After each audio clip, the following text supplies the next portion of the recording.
की शुरुआत बड़ी सियासी खबर के साथ करेंगे। एआईएमआईएम चीफ असदुद्दीन ओवैसी ने नीतीश कुमार सरकार को समर्थन देने की बात कह दी है।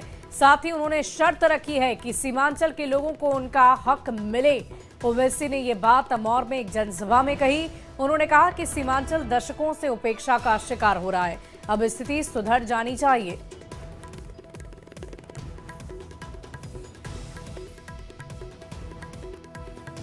नीतीश कुमार की सरकार है, बिहार की जनता ने उनको इख्तियार दिया है। हमारी तरफ से हम उनको पूरा ताउन पेश करेंगे, बशर्ते कि वो सीमांचल की जनता से इंसाफ करें, यहाँ पर फिरका परस्ती को बढ़ने ना दें। और इंसाफ अगर जब बात मजलिस करती है तो सिर्फ मुसलमानों से नहीं बल्कि सीमांचल की सरजमीन पर हमारे हिंदू भाई भी रहते हैं, दलित भाई भी रहते हैं, आदिवासी भी रहते हैं। इन तमाम से इंसाफ की लड़ाई मजलिस लड़ रही है। और देखिए, बिहार में नई सरकार बनने के बाद विकास के काम बहुत तेजी से होने की बारी आ गई है। और ऐसे में जेडीयू ने बिहार के उद्योगों के विकास को लेकर एक पोस्ट किया है, जिसमें औद्योगिक क्षेत्र के विस्तार को लेकर नीतीश सरकार की प्राथमिकता को बताया गया है। पोस्ट में क्या लिखा गया है वो भी आप जानिए। राज्य में औद्योगिक क्षेत्र का विस्तार नीतीश सरकार की प्रमुख प्राथमिकताओं में शामिल रही है। इस दिशा में किए गए प्रयासों के परिणाम स्वरूप नए उद्योगों की स्थापना, निवेश में वृद्धि और इंफ्रास्ट्रक्चर के विकास ने प्रदेश में रोजगार के अनेक अवसर उत्पन्न किए हैं। तो इस पोस्ट के जरिए निश्चित है बिहार ये भी लिखकर ये बताया गया है कि हर तरीके से इस बार बिहार में औद्योगिकरण करने को लेकर सरकार पूरी तरह से तैयार है और विकास को लेकर तेजी से आगे बढ़ेगी। आपको बता दें कि प्रधानमंत्री नरेंद्र मोदी ने भी जीत के बाद सबसे पहले बिहार में निवेशकों को आमंत्रित किया और ये कहा कि ये सबसे अच्छा समय है कि आप बिहार में निवेश कर सके। और इसी बीच बिहार में उद्योगों के विकास को लेकर एक पोस्ट जेडीयू की तरफ से किया गया है। बढ़ते आगे, बिहार में औद्योगिक माहौल बेहतर बनाने और निवेश की संभावनाओं की तलाश के लिए राज्य और केंद्र सरकार ने एक साथ पहल शुरू कर दी है। 25 नवंबर को दिल्ली में केंद्रीय मंत्री पीयूष गोयल ने एक बड़ी बैठक बुलाई है, जिसमें बिहार के उद्योग मंत्री दिलीप जायसवाल भी शामिल होंगे। इस बैठक में औद्योगिक क्षेत्र के विकास के रोडमैप पर मंथन होगा। औद्योगिक क्षेत्र की समस्या, बाधाओं को लेकर चर्चा होगी और इसमें राज्य और केंद्र सरकार के अधिकारी भी शामिल हो रहे हैं। और अधिक जानकारी दे रहे हैं आपको न्यूज 18 संवाददाता संजय कुमार।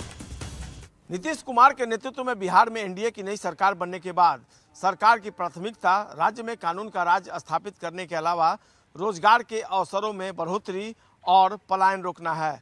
और इसको लेकर सरकार ने पहल भी शुरू कर दी है। गृह मंत्री के तौर पर सम्राट चौधरी का जिस तरीके से बयान सामने आया है कि बिहार से अपराधियों को अब बाहर जाना होगा, ऐसे में आप अंदाजा लगा सकते हैं कि सरकार कानून व्यवस्था स्थापित करने को लेकर कृत संकल्प है। इसके अलावा कल 25 नवंबर को दिल्ली में एक महत्वपूर्ण बैठक बुलाई गई है। पीयूष गोयल जो केंद्रीय मंत्री हैं, उनके नेतृत्व में यह बैठक होगी, जिसमें बिहार के उद्योग मंत्री दिलीप जायसवाल भी शिरकत करेंगे। और इसमें निश्चित तौर पर कई तरह की बात सामने आ रही है कि किस तरीके से बिहार में बेहतर औद्योगिक माहौल बनाया जाएगा और रोजगार के अवसरों में किस तरह बढ़ोतरी की जाएगी, इस पर मंथन किया जाना है। उद्योग विभाग की तरफ से यह जानकारी दी गई है कि बिहार सेमीकंडक्टर उद्योग लगाने पर गंभीरता से विचार कर रहा है। इसके लिए गंगा और कोसी नदी के किनारे कई स्थानों पर सरकार की नज़र है। सेमीकंडक्टर उद्योग के लिए पानी की भरपूर ज़रूरत है और बिहार में पानी की उपलब्धता अधिक है। ऐसे में इसकी पूरी संभावना है कि बिहार इसको लेकर एक नई पहल शुरू करेगा। सरकार इसके लिए यथासंभव प्रयास भी कर रही है। दिलीप जायसवाल जो उद्योग मंत्री हैं, उनकी माने तो राज्य सरकार अगले एक सप्ताह में औद्योगिक क्षेत्र के विकास का रोड मैप तैयार कर लेगी। औद्योगिक क्षेत्र की समस्याओं और जो बाधाएं हैं उसको लेकर भी सरकार 1 महीने में अपनी कार्य योजना तैयार कर लेगी। लैंडलॉक्ड राज्य होने के कारण इस समस्या को दूर करने के लिए सरकार ने कई पहल एक साथ शुरू की है। उद्योग मंत्री की माने तो मुख्यमंत्री नीतीश कुमार ने उद्योग के विकास को लेकर काफ़ी काम किया है। पिछले दिनों उन्होंने प्रगति यात्रा के दौरान सभी जिलों में औद्योगिक क्षेत्र के विकास के लिए जमीन की व्यवस्था करने का निर्देश दिया था। सभी जिलों में लैंड बैंक की स्थापना की जा चुकी है। उद्योग मंत्री की तरफ से यह भी बताया गया कि बिहार में एनडीए सरकार के गठन के बाद पहली प्राथमिकता कानून राज के अलावा जो बेहतर औद्योगिक माहौल बनाने की है, उसके लिए सरकार लगातार पहल कर रही है। और निश्चित तौर पर ये जो पहल है वो कहीं ना कहीं रोजगार के असीमित अवसर जो है वो प्रदान करेगी और युवाओं को राज्य में ही रहकर अपनी रोजी रोजगार जो है वो मिल सकेगी और निश्चित तौर पर विकास के पथ पर लगातार राज्य जो है वो बढ़ेगा। और जो सरकार ने वायदा किया था उस वायदे को अब सरकार पूरी करती हुई नजर आ रही है। कैमरा पर्सन संत कुमार के साथ संजय कुमार, न्यूज़ 18 पटना। और इसी बीच पटना से एक बड़ी खबर का रुख कर लेते हैं। फर्जी सिम बॉक्स से साइबर ठगी हुई है। बिहार के ग्रामीण इलाकों में सिम बॉक्स से फर्जी का खेल सामने आया। इस मामले की जांच अब सीबीआई करेगी और केंद्रीय एजेंसी की टीम में ये नया एफआईआर दर्ज होगा। ईओयू कर रही थी अब तक इस मामले की जांच, लेकिन अब सीबीआई इस पूरे मामले को हैंडल करेगी। ईओयू ने इस सिम बॉक्स से जुड़े तमाम केस सीबीआई को ही ट्रांसफर कर दिया है। राज्य सरकार ने मामले की जांच सीबीआई से कराने पर सहमति भी दे दी है और जल्द ही इसमें जितने भी लोग संलिप्त होंगे उन पर कार्रवाई की जाएगी। इन टेलीकॉम कंपनियों के सिम के सहारे फर्जी टेलीफोन एक्सचेंज खोलने का मामला लगातार सामने आ रहा था। बिहार के ग्रामीण इलाकों में अब भी कई अवैध टेलीफोन एक्सचेंज संचालित हो रहे हैं। राज्य सरकार ने इस पूरे मामले को गंभीरता से लिया है। हाल के दिनों में इकोनॉमिक ऑफेंस यूनिट जो बिहार सरकार की एजेंसी है उसने कई फर्जी टेलीफोन एक्सचेंज का खुलासा किया है। इस मामले में कई लोग गिरफ्तार किए गए हैं, लेकिन अब बिहार सरकार ने यह फैसला लिया है कि इस मामले की जांच इकोनॉमिक ऑफेंस यूनिट की जगह अब सीबीआई करेगी। जो सीबीआई की टीम है वह जल्द ही बिहार आएगी और इस पूरे मामले में एक नया एफआईआर दर्ज किया जाएगा। उम्मीद ये जता रही है कि सीबीआई की आर्थिक अपराध शाखा की टीम अगले सप्ताह पटना आएगी। इसके बाद सिम बॉक्स से जुड़े सभी केस को अपने हाथ में लेने के बाद वह एफआईआर दर्ज करेगी।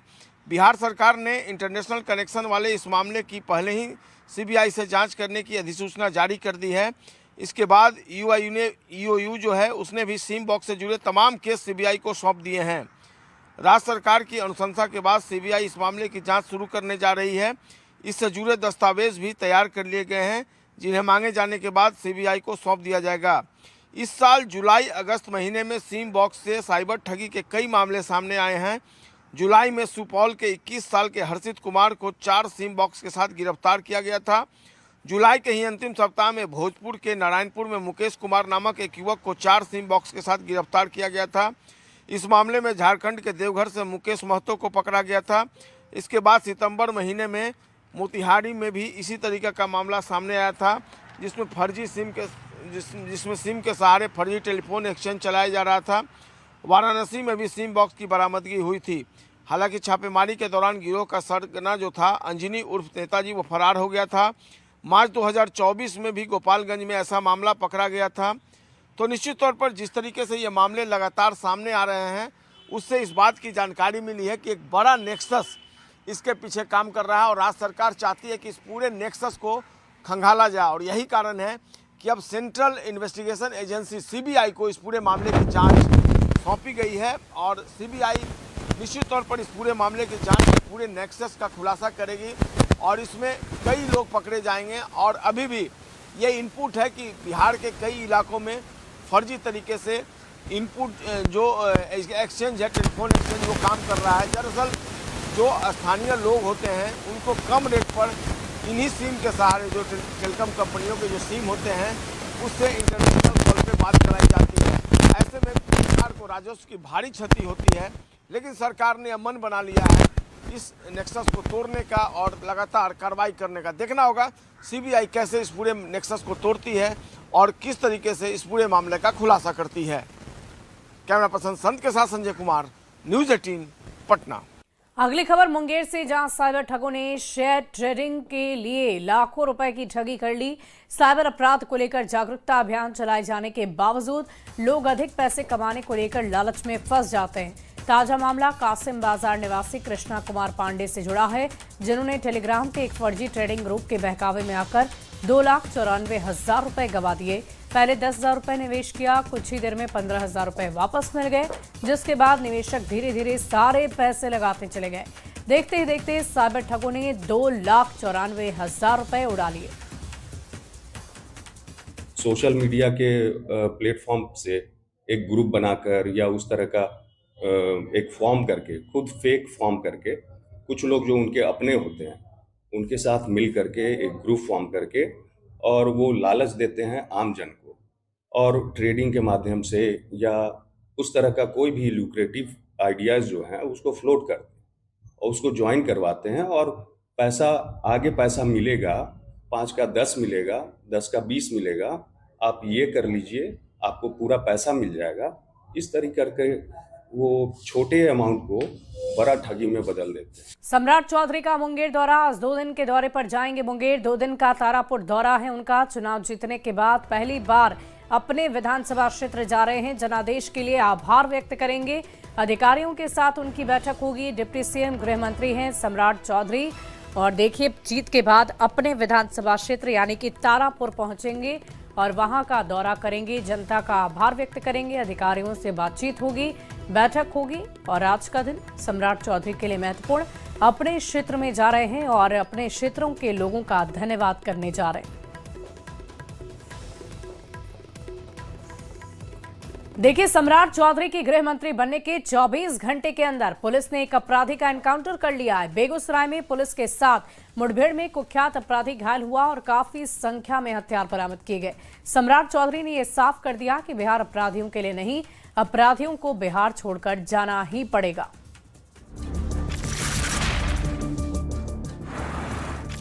अब अपराधियों की खैर नहीं, बदमाशों को बिहार से बाहर जाना ही होगा।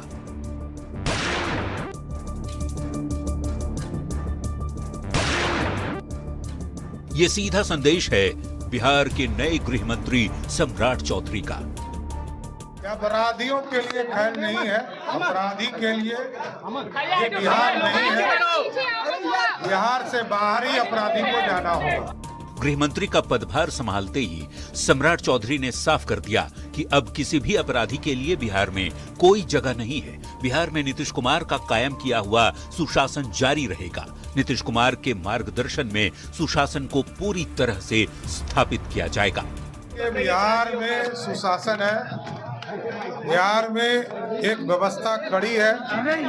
बिहार का सुशासन लगातार बिहार में अराजकता को समाप्त किया है, जंगल राज को समाप्त किया है। उस व्यवस्था को पूर्ण रूप से स्थापित किया जाएगा।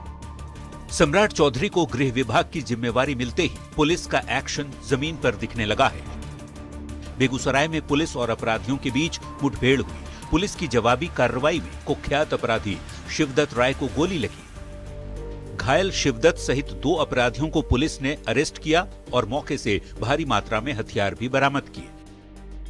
बीजेपी नेता शाहनवाज हुसैन ने अपराधियों को सावधान करते हुए कहा, अब चेत जाएं क्योंकि आ गए हैं सम्राट। सुशासन है, अपराधियों सावधान, आ गए हैं सम्राट, कोशिश भी मत करना। बिहार में 20 साल से गृह विभाग नीतीश कुमार के पास था। पहली बार नीतीश कुमार ने गृह विभाग की जिम्मेवारी किसी को दी है। कड़क छवि के सम्राट चौधरी डिप्टी सीएम रहते हुए भी अपराधियों को चेताते रहे हैं कि वो सुधर जाएं, नहीं तो सुधार दिए जाएंगे। अब जबकि सम्राट बिहार के गृह मंत्री बन चुके हैं, ऐसे में कयासबाजी चल रही है कि क्या यूपी की तरह बिहार में एनकाउंटर और बुलडोजर वाली कार्रवाई तेज होगी और अपराधियों को अपराध करने से पहले 1000 बार सोचना पड़ेगा।